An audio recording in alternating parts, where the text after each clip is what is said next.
Tras la noticia, un programa que examina la información oficialista de Cuba en busca de la verdad que el régimen castrista esconde a los cubanos.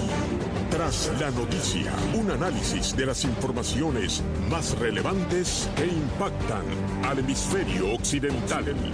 Tras la noticia, conducido por la periodista Cari Roque. Saludos amigos, muy buenas tardes.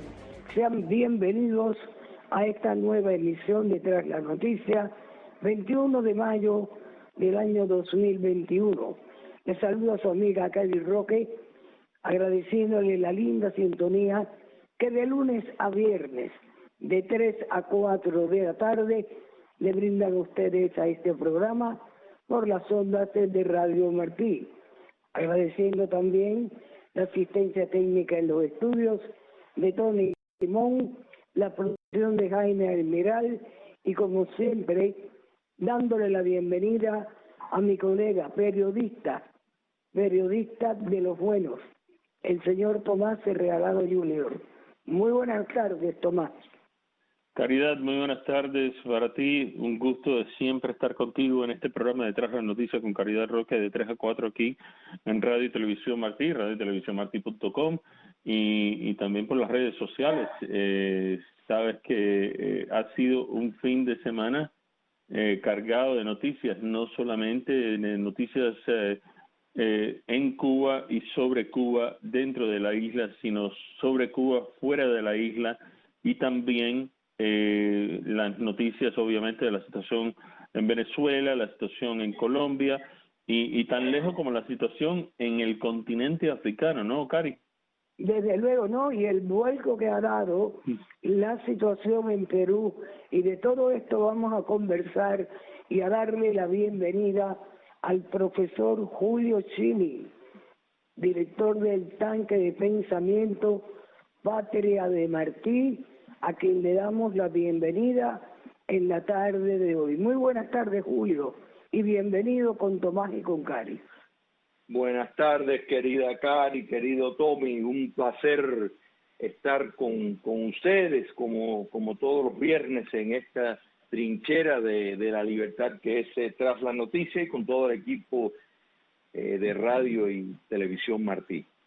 Supimos que en la tarde de ayer, en el Museo de la Diáspora Cubana, pues se llevaste adelante un simposio sobre la Cuba el 20 de mayo y también tú indudablemente, y de eso conversarás con Tommy Regalado, tuviste un importante desayuno.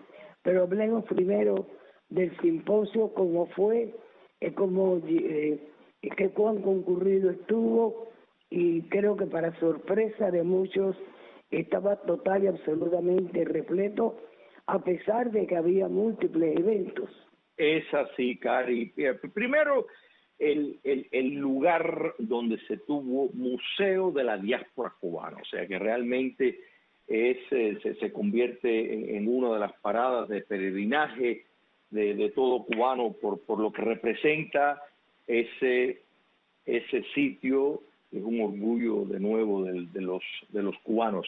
El 20 de mayo es nuestra fecha insigne, es la fecha de la independencia de la República por la cual luchó Martí, Maceo, Varela, Gramonte. Es la República con sus imperfecciones, igual que la tuvo la de los Estados Unidos, la de Francia, porque el humano es imperfecto y son humanos los que están envueltos en procesos, en estos procesos dinámicos políticos. Y el evento de ayer, Cuba, 56 años de república, como tú bien señalas, Cari, muchas veces una fecha señalada como el 20 de mayo, pues hay numerosos eventos y eso es bueno, eso es saludable y realmente, gracias a Dios, hubo que estar entrando y buscando sillas de todas partes porque el lugar estaba lleno a capacidad, gracias a Dios. Y esto es importante porque hay un tremendo interés en la realidad que fue la República. Y hay un vínculo, mira, cuando vemos la juventud dentro de Cuba ya exigir no un cambio de gobernante o no que pues tengan más plátanos y más sopa, sino un cambio sistémico, así con nombre y apellido. Cuando vemos letreros que dicen Martí sí, Marx no, es un claro mensaje de que la aberración que ha sido el castrocomunismo por estos 62 años no es la República, es la antítesis de la República. Y los logros de esa tremenda República son indiscutibles. La mortalidad infantil más baja que la que tenía Bélgica, que la que tenía Finlandia, que la que tenía Francia, que la que tenía los Estados Unidos. Más médico per cápita tenían los cubanos en 1958 a la que tenían los ciudadanos en Gran Bretaña, en Noruega, en Suecia. O sea, estamos hablando de países del primer mundo. Pudiera seguir y seguir y seguir con estos datos públicos, que esto es informe público. Esto no hay que buscarlo en un cajón de recuerdos ni en un baúl de tesoro. Es récord público de las Naciones Unidas, que los mismos que usa el régimen para utilizar mecanismos que distorsionan la realidad. Distorsionan la realidad porque, mira, cuando hacemos una comparación, por ejemplo, en el año 58, ¿dónde estaba la República Dominicana? En cambio, al porciento de sus ciudadanos que podían leer y escribir, y Brasil, que estaban como en la mitad de la población, y vemos que han tenido un aumento al 95% en ambos países, pues ellos no necesitaron una revolución comunista para llevar a cabo esta campaña. Y Cuba estaba con casi el 80% de su población que podía leer y escribir, emparejada con Chile, con Costa Rica, y superior, repito, a muchas de las potencias de los países europeos. Entonces, es fundamental recordar, pese a todas las imperfecciones, y repito, la democracia es un modelo complejo, es un modelo dinámico que requiere una perfección constante, y Cuba no fue una excepción de eso, pero bajo ningún concepto tiene validez ni mínimamente todas las calumnias que el castrocomunismo ha explicado para justificar la barbarie de 62 años. Todo eso es una total y completa falsedad. Y eso fue uno de los lemas importantes que se trató ayer desde diferentes perspectivas. También tenemos que hablar, como bien Cari dijo, del desayuno en donde participaste en la mañana de ayer, en donde estaba ahí el nuevo presidente de la organización y fundación Víctimas del Comunismo.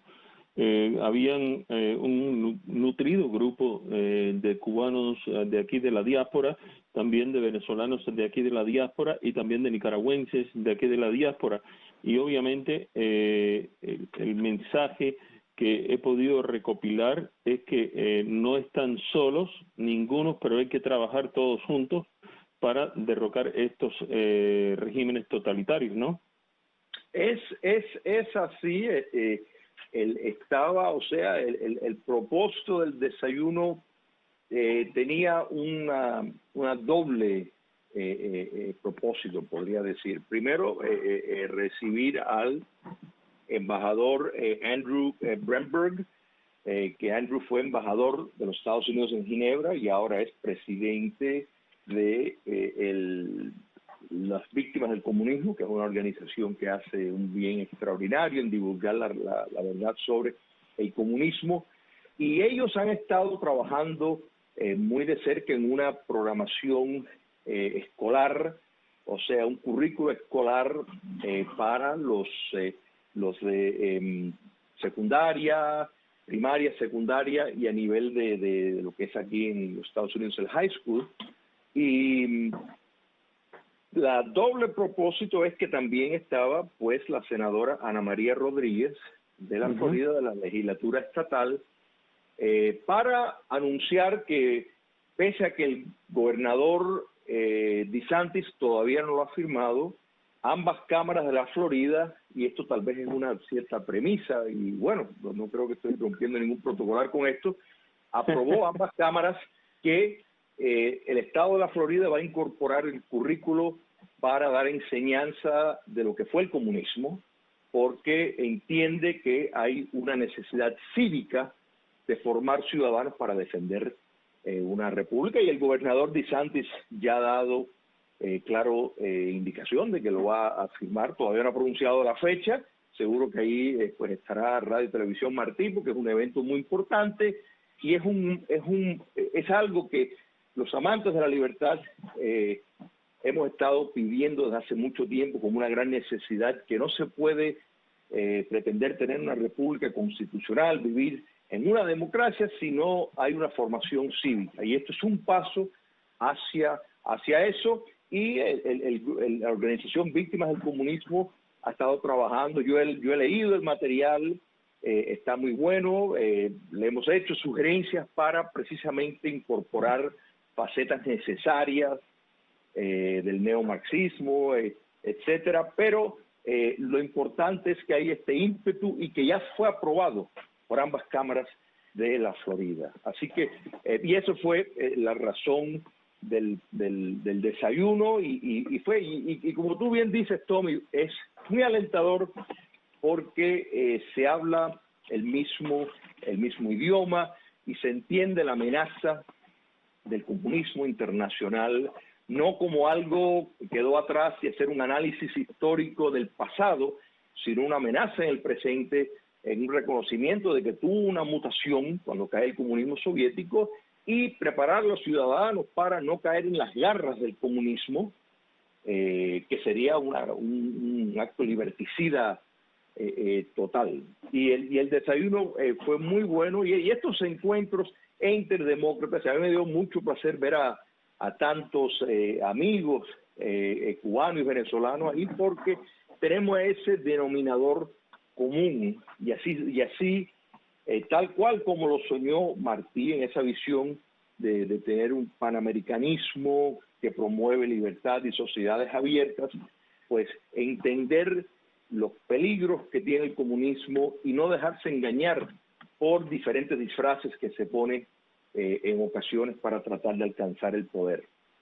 Es importante, Cari, es importante que las personas sepan que esa fue una promesa de campaña del entonces candidato y ex congresista Ron DeSantis, y es una cosa que él y su administración están trabajando hace ya un tiempo.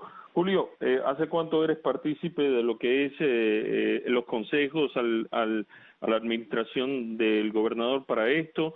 ¿Y cuándo se espera que ya entre en vigor? Porque muchos dicen que el gobernador está muy dispuesto a que ya esto entre en vigor ya para la próxima temporada de escuela, que empieza en agosto.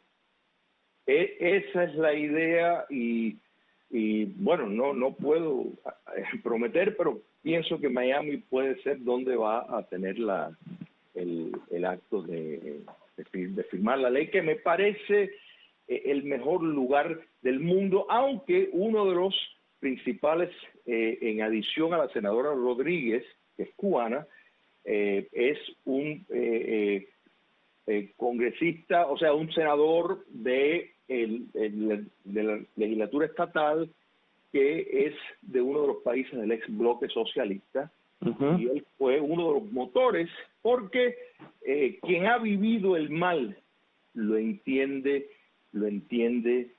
tal vez mejor que otros, y realmente yo no veo cómo el gobernador DeSantis, que realmente es un orgullo para los que vivimos en la Florida tenerlo como gobernador, pues desaproveche la oportunidad de venir a Miami, que es la capital del exilio, no solo exilio cubano, exilio venezolano, exilio nicaragüense, exilio boliviano, y esperemos que no sea exilio colombiano, y exilio peruano, y exilio chileno. Y argentino. Que cada vez la realidad es que todas las expresiones de personas que viven en esos países que has mencionado, todos me están diciendo que están en movimiento para ver si salen, que es una cosa muy lamentable, y todo Miami es como el imán por su espacio como capital del exilio de personas que huyen del comunismo, sobre todo. Quería hacerte una pregunta, Julio, porque indudablemente si hubo un líder en este exilio fue Jorge Mas Canosa, no solamente creador de la Fundación Nacional Cubano-Americana, sino también pues fue el hombre que habló con Ronald Reagan y creó las condiciones para que saliera al aire Radio Martí. Pero hay algo muy interesante, y es que logró que los senadores Joe Lieberman y Robert Torricelli pues se unieran, siendo legislador Robert Torricelli el gestor de la ley de la democracia en Cuba, conocida como la ley Torricelli, y Lieberman como representante de Connecticut, que fue uno de los 34 senadores que apoyaron la medida legislativa y que fue firmada y hecha ley por el entonces presidente George H.W. Bush. Bien, voy a lo que voy. En este momento, ambos han dado una serie de recomendaciones a la actual administración del presidente Biden y es, entre otras, asegurar que las remesas de Estados Unidos se estructuren de manera que los cubanos las reciban directamente. Hay un apoyo total y absoluto al movimiento San Isidro, exigir que el gobierno cubano se retire total y unilateralmente de Venezuela, y también el artículo denuncia que el gobierno cubano ha sido un grave violador de los derechos humanos durante 60 años y que incita a la dictadura de Venezuela, a Nicolás Maduro, para que desestabilice la región. Dame tu criterio sobre todo esto. Cómo no, mira, el 20 de mayo es grande por muchas razones, incluyendo el nacimiento de radio y posteriormente Televisión Martí, que otra fiesta, y bueno, les mando felicitaciones a todos por la celebración de ayer. Y la figura de Jorge Mas Canosa, mira, hay un antes y un después en cuanto a la dinámica de la presión económica, de la presión política para presentar una brújula moral en cuanto a la política hacia Cuba. Y Jorge Mas Canosa fue probablemente su arquitecto principal y más exitoso en eso. La idea de no solo de mirar el problema de Cuba como un fenómeno bipartidista, de entrada, sin comprometer los parámetros morales, naturalmente. O sea, el enfoque de que no es que los principios cambian, pero sí hay que llevar el mensaje a todos, incluyéndose de todos los partidos y de todas las vertientes ideológicas. Robert Torricelli, por ejemplo, de New Jersey, había sido lo que podemos categorizar hasta determinado momento un individuo de izquierda. Bueno, Jorge Mas Canosa le convenció de la realidad de Cuba, y Torricelli se convirtió en un protagonista principal de la causa de enfocar en la liberación de Cuba, en el respeto de derechos humanos, y eso fue un logro de Jorge Mas Canosa.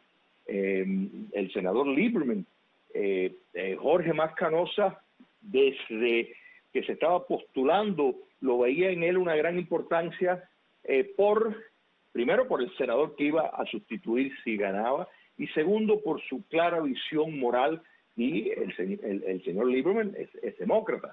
Entonces, realmente ese enfoque lo vemos aún hoy, y realmente es de aplaudir, porque el señor Lieberman goza de tremenda reputación dentro de no solo el Partido Demócrata, el Partido Republicano también, igual que Robert Torricelli. Así que es una señal realmente alentadora de que se está llevando a cabo este movimiento. Sé que el senador Bob Menendez también está en ese movimiento, el senador Rick Scott, Marco Rubio y unos cuantos otros, y no solo senadores de la Cámara Baja. Podemos decir que hay un entendimiento claro, sobre todo de los cubanos americanos, de que todo acercamiento, toda relación es moralmente necesario condicionar a determinadas normas que hay que respetar en cuanto a los cubanos y el régimen castrocomunista y la relación que el castrocomunismo tiene contra el pueblo en Cuba, que es abusadora, discriminadora y realmente saqueadora, porque los recursos, o sea, presenta fórmulas para sostenerse en el poder económicamente a expensas de los cubanos en la isla, y por supuesto, no le importa mucho tampoco, los cubanos que viven fuera. Así que esto es muy alentador, que se esté presentando esta corriente, porque siempre hay otro grupo también bipartidista que busca un acercamiento con la dictadura castrista sin condiciones, sin ninguna exigencia de respeto mínimo a derechos básicos para los cubanos. Julio, te invito a que vayamos a una breve pausa. Vámonos, Tomás, con Julio Schilling a una breve pausa y regresamos con más, porque las noticias para la tiranía castrista no son buenas en ningún sentido. Hablaremos no solamente de lo que pasó ayer en la ONU, sino también del vuelco que ha dado la situación en América Latina. Vamos, Tomás, a una pausa. Así es, hacemos esta pausa y regresamos con mucho más aquí en Tras la Noticia con Caridad Roque por Radio y Televisión Martí.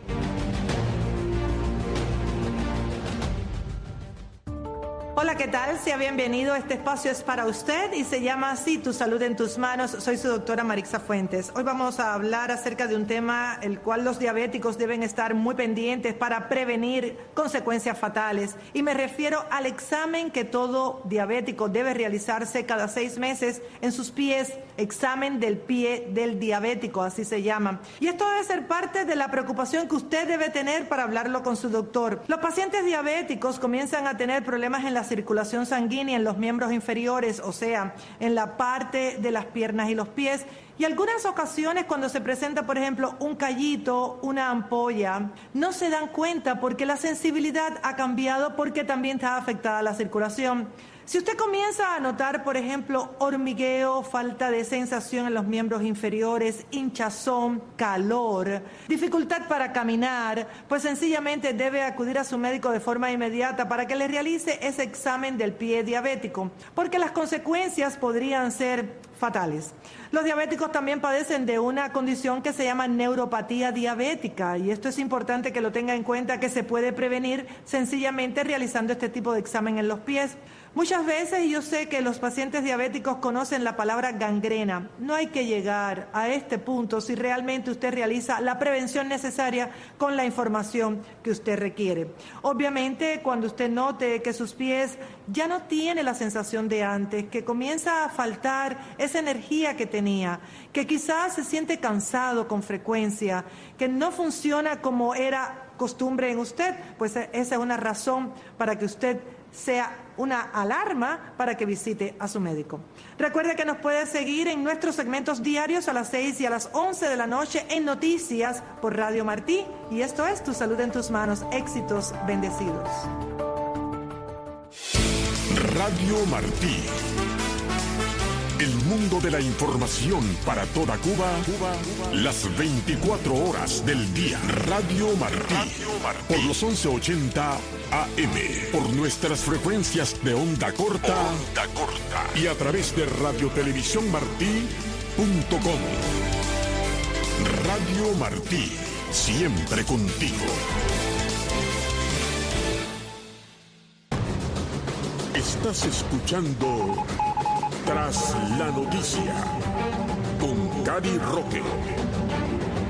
Estamos de vuelta en la segunda media hora en Tras la Noticia y me gustaría, Tommy, que tocáramos un tema muy interesante y que lo tocaras tú, y ha sido esta noticia de los sindicatos justamente de Sudáfrica, que me gustaría que Julio pues analizara contigo esta situación, porque de acuerdo a una información que procede de Sudáfrica, los sindicatos sudafricanos han demandado a su gobierno por contratación de ingenieros cubanos.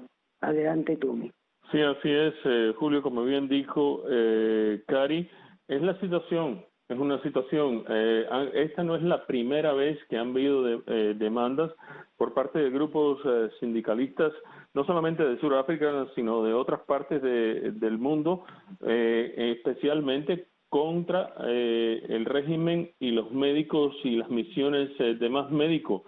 ¿Tu reacción a esto, Julio? Porque es como una saga que no para de existir.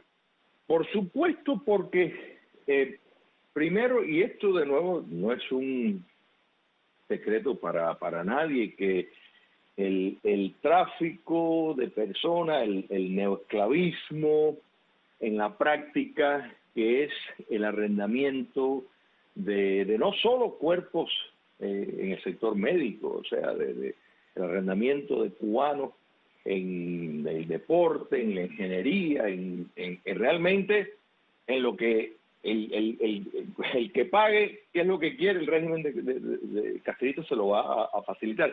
Es la principal entrada lícita que le entra al régimen. Entonces, es natural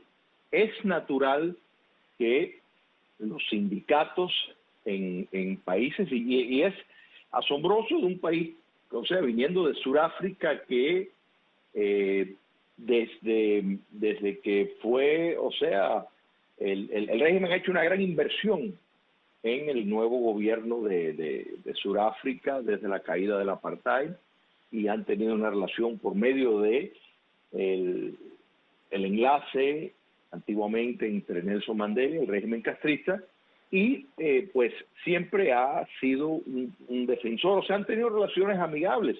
Y cuando estamos viendo sindicatos que son fuertes en Sudáfrica, expresar este descontento, retar la mano de obra castrista en Sudáfrica. No, y más allá, perdón que te interrumpa, porque han dicho precisamente que es hora de que termine la fascinación de Sudáfrica por Cuba y la ideología comunista. Y esto lo ha dicho ni más ni menos que Tibusi Biosón, investigador económico del Instituto de Investigadores Solidarias al Medio Surafricano Politburo. O sea, estamos viendo como que las noticias no son muy buenas. Adelante, Julio. No, Cari, mira, ese es un punto fundamental, porque por eso hice referencia de que esto, o sea, las relaciones partieron, ¿no es verdad?, desde Nelson Mandela por una deuda que Nelson Mandela consideró que tenía con el castrocomunismo, pero han surgido generaciones dentro de Sudáfrica que ven como por qué ellos pueden vivir en democracia, porque ellos pueden elegir a sus gobernantes, porque ellos se pueden expresar públicamente con libertad, y el caso de Cuba es un contraste que es difícil de justificar para cualquier persona objetiva y medianamente pensante. Entonces, pues estas voces poniendo a un lado, y me alegro mucho porque el punto moral en todo esto, en mi apreciación, es lo más fundamental, porque el claro costo económico para la clase obrera en esos países, en este caso Sudáfrica, pues son los que sufren directamente de esta invasión de trabajadores enviados por el castrismo a esos países, porque son puestos de trabajo que eliminan, distorsionan el nivel de sueldos en esos países, que sirve para elevar el estándar de vida por cuestiones de nociones de competencia, que naturalmente es la mejor forma de elevar la producción y la remuneración salarial entre los trabajadores. No sé, fíjate qué ironía, o sea, el castrocomunismo que habla de los pobres, de los trabajadores, va a otro país precisamente a arruinar a todos los trabajadores, explota a sus trabajadores que envía, saqueándole la mayor parte del dinero, y entonces arruina a esa base trabajadora en el país anfitrión, porque está deprimiendo los sueldos y la remuneración al estar al tener estos convenios que los gobiernos, pese a que el castrocomunismo se saquea la mayor parte del dinero, ellos pagan menos que el costo de la población local de emplearlos. Pero es que eso viene de nuevo a expensa de la población obrera local, en este caso los surafricanos. Entonces, pues por supuesto, están siendo castigados. Así que ese es el factor económico. Pero lo más importante es los impactos antropológicos que eso tiene, porque son industrias que quedan distorsionadas por la invasión de trabajadores que sirven al castrismo, aunque no lo quieran, aunque no se den cuenta. Esa es la realidad. Y a la misma vez está quien más se está beneficiando es como la de ese sudafricano. Realmente hay que enaltecerla porque representa una realidad. Es demasiado la inconsistencia moral poder defender acuerdos con Cuba comunista de este tipo, que no sirven al país anfitrión para nada, como digo, desestabiliza factores socioeconómicos que tienen repercusiones antropológicas dentro del propio país, pero a la misma vez te convierte en cómplice de un sistema oprobioso que está llevando a cabo un régimen de terror en el caso de Cuba. Quiero agregarte a eso que las noticias no son nada buenas para la tiranía. Indudablemente ha pasado mucho tiempo para que se abra la verdad, y justamente hoy prensa latina, la prensa estatal cubana, está rechazando pues sencillamente que Cuba haya sido incluida el pasado miércoles en la lista de la vergüenza por no haber votado a favor de la resolución en la Asamblea General de la ONU sobre la responsabilidad de proteger a la población frente a genocidios, crímenes de guerra y depuraciones étnicas. Imagínate que la lista de la vergüenza, entre los países de la lista de la vergüenza, está Nicaragua, Venezuela, Bolivia, Corea del Norte, Rusia, China, Kirguistán, Bielorrusia, Zimbabue, Indonesia, Burundi, Eritrea, Egipto y Siria. 14 países aprobaron, y la abstención de 28, 115 estados aprobaron esta responsabilidad. Cari, pero hay que hablar claro, y no hay mejor testigo de casos de crímenes contra la lesa humanidad que tú misma, que sufriste en las cárceles de Cuba. O sea, ellos, ya es conocido la trayectoria del régimen castrista. Si votarían diciendo que ellos están a favor de proteger a las personas, sería una hipocresía, no creo yo. Y es una cosa porque este mismo patrón de ellos lo siguen sembrando y no han parado de tratar de sembrarlo. Lo trataron de sembrar hace muchos años atrás en Angola, lo trataron la primera vez en Venezuela, en diferentes partes del mundo. Bueno, el Che Guevara fue capturado mientras él estaba tratando de sembrar esa misma técnica. Ideología en Bolivia. Exactamente, y está la situación ahora mismo en Colombia, la situación en Perú, la situación desafortunadamente, como hablamos al principio aquí de este programa, en Argentina y en diferentes partes. Estamos hablando de que la democracia está en estos momentos en un punto muy débil en lo que es el continente americano, gracias a la ayuda de esas semillas que ellos han tratado de sembrar por años y años y años, y apoyar a grupos como el ELN, la FARC y muchos otros, ¿no, Julio? Es tal cual, y fíjate que volvemos a pedazos de todo lo que hemos estado hablando.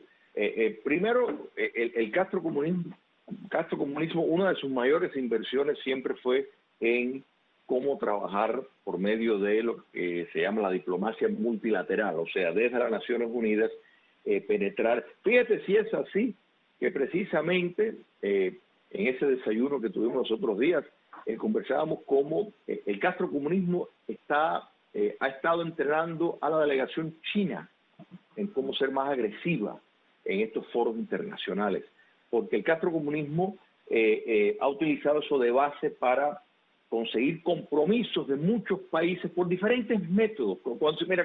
Si escuchas de alguien de una beca que le dieron para estudiar en Cuba, no pienses que eso va como un acto humanitario desprendido de la naturaleza de amor de una dictadura sanguinaria. No, es una compra de conciencia, un adquirimiento de deudas para determinados momentos cobrarlas, y por eso es que así han trabajado desde el 1 de enero y tienen tristemente mucha experiencia. Por eso cuando algo les sale mal, pues para ellos es como, o sea, de lo peor. Yo me imagino que el buró político debe de perder días de sueño, de frustración y de ira, de ver que no lograron una victoria que ellos dan por hecho en un órgano como las Naciones Unidas.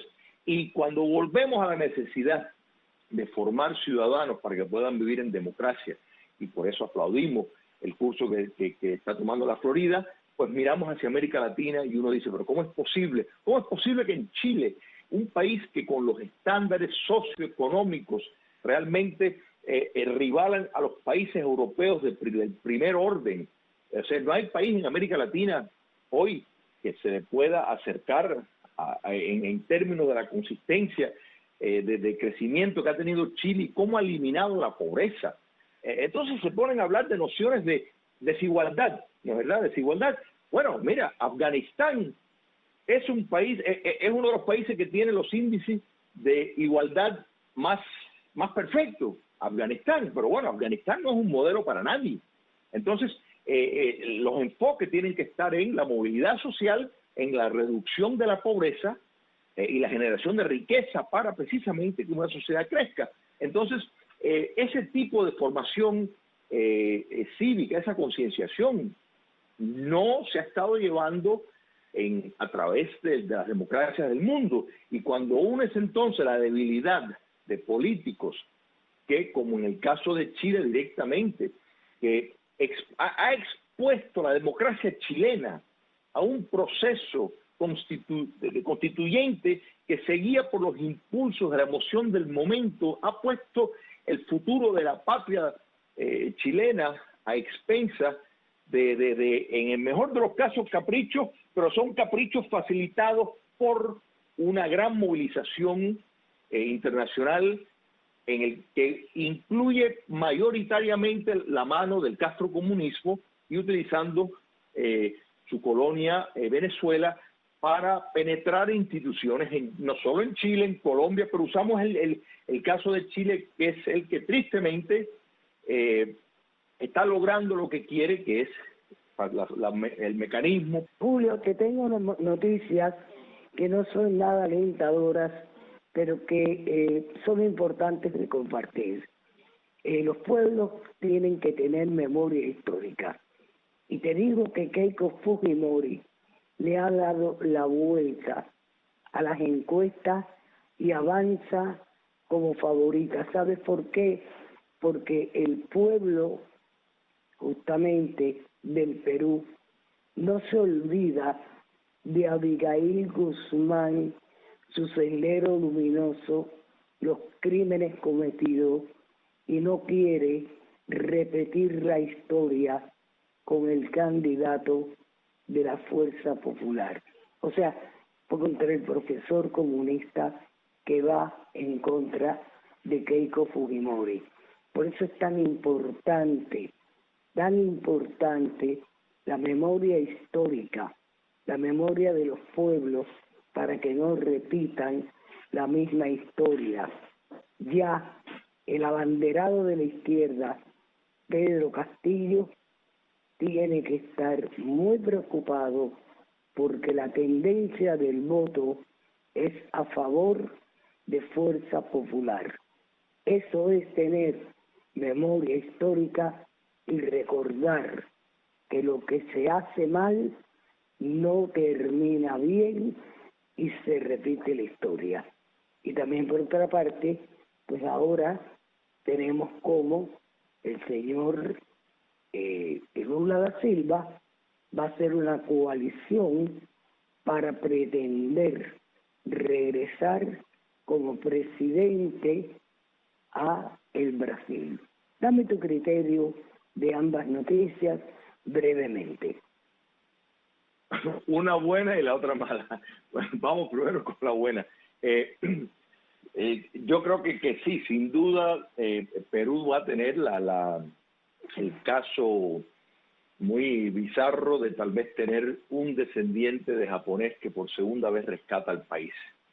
Y eso parece indicar que va a ir gracias a Dios, en esa dirección, porque, y mira, la importancia desde la historia, Cari y Tommy, es fundamental de tener una historia porque si se pone a un lado la historia, nada se aprendió, y ese aprendizaje urge reforzamiento constante y instituciones por vía de leyes que no permitan modelos antisistemas que compiten en elecciones. O sea, es como que nosotros invitemos a nuestra casa en honor a algún principio deslocado de dejar un criminal para decir que somos, mira qué abiertos somos, y dejar que el criminal pues duerme una semana en nuestra casa, ¿no es verdad? Eso no lo haría nadie con un mínimo sentido común. Bueno, ¿por qué vamos a dejar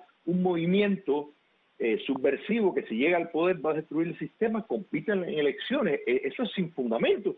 Por eso es que además en Europa procesaron todas estas leyes antinazi posterior al derrumbe del fascismo europeo, para que no volvieran. Entonces, bueno, eso hay que seguirlo con el comunismo, y tristemente no se ha hecho. Así que en el Perú se espera buenas noticias. Ojalá que siga ese curso, porque el señor Castillo sería nefasto, que aparte de comunista, realmente carece totalmente de credenciales de dirigir ningún país, pero el hombre claramente ha sido, por lo menos, honesto en decir cuáles son sus propósitos. En lo de Brasil, yo confío que todo esto siga por escribir. Han habido muchas sorpresas dentro de la justicia brasileña en cuanto a hay algunos procesos que están por ahí todavía andando contra Lula da Silva por corrupción, pero yo creo que el enfoque que debía haber tomado, y tal vez están a tiempo todavía, es de que los lazos de el movimiento que dirige Lula da Silva con entidades como el castrocomunismo y a su misma vez los vínculos que tienen con el narcotráfico. Yo creo que eso es fundamental para evitar ese tipo de riesgo para la democracia brasileña. Pero Lula da Silva, que les quede claro a todos, él si operó dentro de los confines de la democracia fue porque no logró cooptar las Fuerzas Armadas, no logró cooptar las instituciones necesarias para poder imitar lo que ocurrió en Venezuela y en Nicaragua y en Bolivia. Eso hay que estar claro. Lula da Silva es un ideólogo, fue quien Fidel Castro escogió para que cofundara en el Foro de Sao Paulo el lanzamiento de este nuevo modelo dictatorial. Lula da Silva ha recibido entrenamiento en Cuba comunista, de manera de que es un ideólogo convencido que los parámetros, de nuevo, no es él que los estableció, sino el sistema y las Fuerzas Armadas, repito, brasileñas, que no han sido hasta el momento penetradas, y eso nos da optimismo. Sí, pero te tengo noticias porque Brasil ha investigado y está investigando diplomáticos de Nicolás Maduro para deportarlos por nexo con Lula da Silva. Aquí estamos viendo los tentáculos del eje del mal que se encuentra en la Junta Militar Cubana. Ya eso no es comunismo, no es socialismo, es sencillamente una junta militar que ha dejado atrás los uniformes, pero que sigue actuando de la misma manera. Dame tu criterio, ¿qué va a pasar ahora?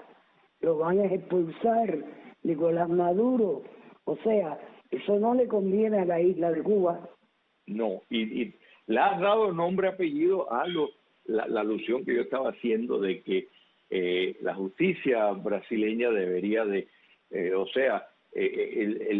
lo de la corrupción de Lula da Silva era obvia, era grande, o es grande, y yo entiendo la necesidad de tomar ese curso, pero los vínculos que tiene con determinados enfoques del mal en el mundo, particularmente Cuba y su colonia, era fundamental haber tomado ese curso, y pues me alegro que se está, precisamente atendiendo esa causa, porque eso le prohibiría a Lula da Silva participar en el proceso político. Julio, regresando al tema de que empezamos al principio, que es este evento en donde participaste ayer por la mañana y después por la noche, el evento suyo, en un 20 de mayo. ¿Cuáles son las esperanzas que este empuje para traer más comunismo al continente americano sea efectivo o pudiera ser derrocado en lo más breve respuesta que pudieras darnos, porque ya el tiempo es extremadamente corto? Optimista, Tommy, porque estoy viendo un nivel de concienciación que no se había visto en mucho tiempo. Perú es un ejemplo de eso.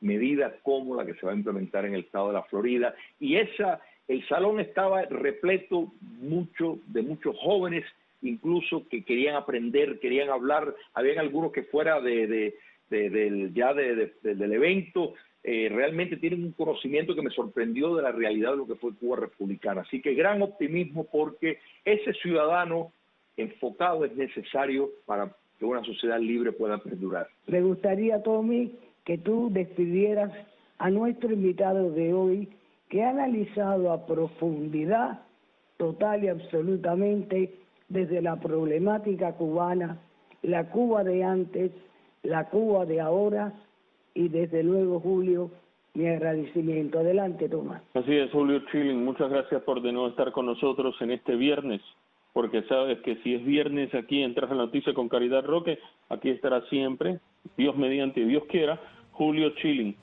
Que pases un feliz viernes y un feliz fin de semana para ti, Julio. Caridad, lo mismo para ti y para todos nuestros radioescuchas que escuchan este programa vía Radio y Televisión Martí y radiotelevisiónmartí.com. Amigos, que pasen todos muy buen fin de semana. Se despide de ustedes, Tomás Regalado. Continúen con más de Radio y Televisión Martí.